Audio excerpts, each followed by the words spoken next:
Hello everyone, আসসালামু আলাইকুম। This is Nahid here from halfway line. আশা করছি আপনারা ভালো আছেন এবং ঈদটা পরিবার ও বন্ধুবান্ধবদের সাথে খুব ভালোই কাটাচ্ছেন। তো এর মধ্যেই ইউসিএল ফাইনালটা চলে এসছে আগামীকাল রাত 10টায়, যেটা আসলে আরেকটা মানে ফুটবল ফ্যানদের কাছে উৎসবের থেকে আসলে কোনো অংশে কম না, যেহেতু সিজনের একদম শেষ ম্যাচ আর সব থেকে হাই ভোল্টেজ ম্যাচও বলা যায়।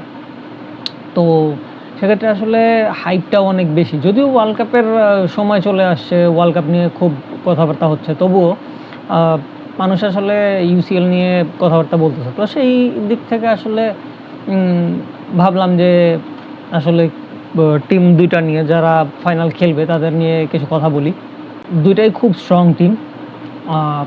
একজনের ডিফেন্স খুব ভালো আর আরেকজন খুব অ্যাটাকিং ফ্লুইড ফুটবল খেলে। তো আসলে এই ক্ষেত্রে মানে ব্যাপারটা খুব 50-50 ব্যাপার হয়ে যাচ্ছে যে কে জিতবে। তো এই ক্ষেত্রে আসলে প্রেডিকশন দেওয়াটাও খুব টাফ হয়ে যায়। মানে যে যার দিনে ভালো খেলবে সেই আসলে ফাইনালটা জিতবে।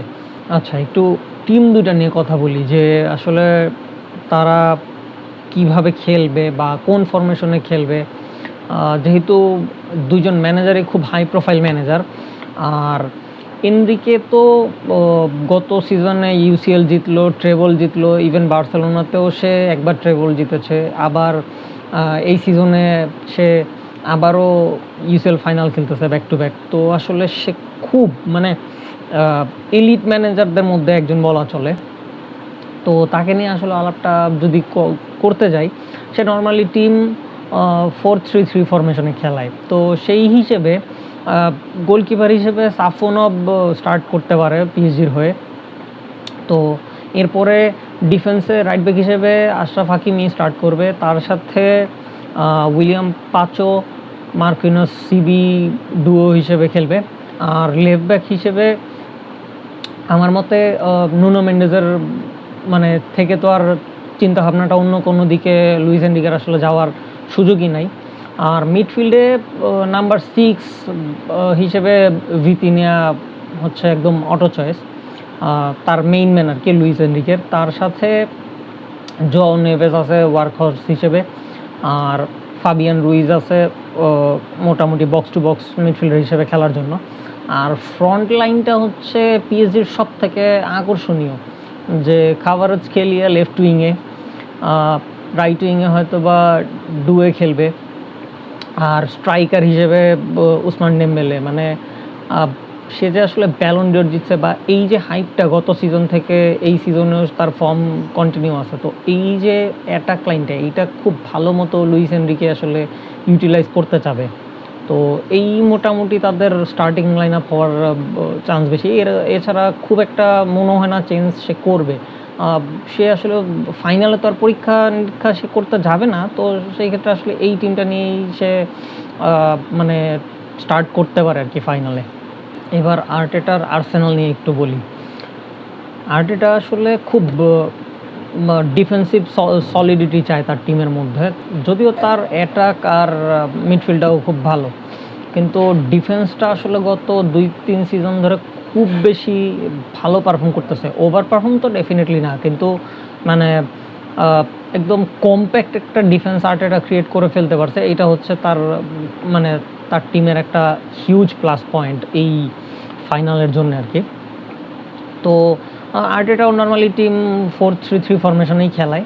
তো সেই ক্ষেত্রে আসলে goalkeeper as usual David Raya, আর রাইট ব্যাক হিসেবে টিম্বার অথবা হোয়াইট স্টার্ট করার চান্স বেশি।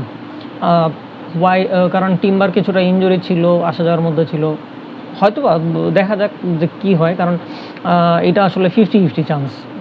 এই একটা পজিশনে দুইটা ভালো প্লেয়ার থাকলে এই একটাই সমস্যা। তো মনে হচ্ছে যে হোয়াইট স্টার্ট করবে। তো সিবি পেয়ারিংয়ে আবার সেই অটো চয়েস উইলিয়াম সালিবা আর গ্যাব্রিয়াল স্টার্ট করবে। লেফট ব্যাক হিসেবে আমার মতে আসলে রিকার্ডো ক্যালাফিওরি স্টার্ট করার কথা, কারণ সেও দেখলাম যে ফিট, ট্রেনও করতেছে। তো হিনকাপিয়ে মনে হয় না স্টার্ট করবে আর কি। মিডফিল্ডে ডেকলান রাইসের সাথে জুবিমেন্ডির মতো একটা ওয়ার্ক হর্স আছে যে কিনা সারা মিডফিল্ড মানে দাপায় বেড়ায়। এইটা একদম গত সিজনের একটা মানে ওয়ান্ডারফুল ট্রান্সফার ছিল আর্টেটার জন্য, যেটা আসলে রিয়াল মাদ্রিদও নজর রেখেছিল জুবিমেন্ডিকে কেনার জন্য, বাট সেও দেখলাম গত সিজনে ওয়েট করেছিল রিয়াল মাদ্রিদের জন্য, but at the end of the Madrid approach না করার কারণে সে আসলে আর্সেনালে চলে যায়। তো আর সাথে হয়তোবা ক্যাপ্টেন তো ওডেগার্ড আছেই, অ্যাটাকিংয়ে রাইট উইংয়ে খেলবে বুকায়ো সাকা, আর লেফট উইংয়ে এখন মার্টিনেলি স্টার্ট করবে আর লিয়ান্ড্রো ট্রসার্ড। এইখানে একটা মানে ওই 50-50 ব্যাপার আর কি এখানেও চলে আসে আর কি। বাট আমার মতে হচ্ছে লিয়ান্ড্রো ট্রসার্ডের স্টার্ট করা উচিত, কারণ সে এই সিজনে মার্টিনেলি থেকে বেটার পারফর্ম করছে। যখনই চান্স পাইছে সাব হিসেবে বা স্টার্ট করার পরে সে পারফর্ম করছে, গোল অ্যাসিস্ট, মানে তার পারফরমেন্স আর কি মার্টিনেলির থেকে বেটার ছিল, কনসিস্টেন্ট ছিল। তো সেই হিসেবে আসলে ট্রসার্ডের স্টার্ট করা উচিত। আর স্ট্রাইকার হিসেবে আর্সেনালের 3টা স্ট্রাইকার আছে, ও গ্যাব্রিয়েল জেসুস, কাই হাভার্টস আর ভিক্টর ইয়োকেরেস।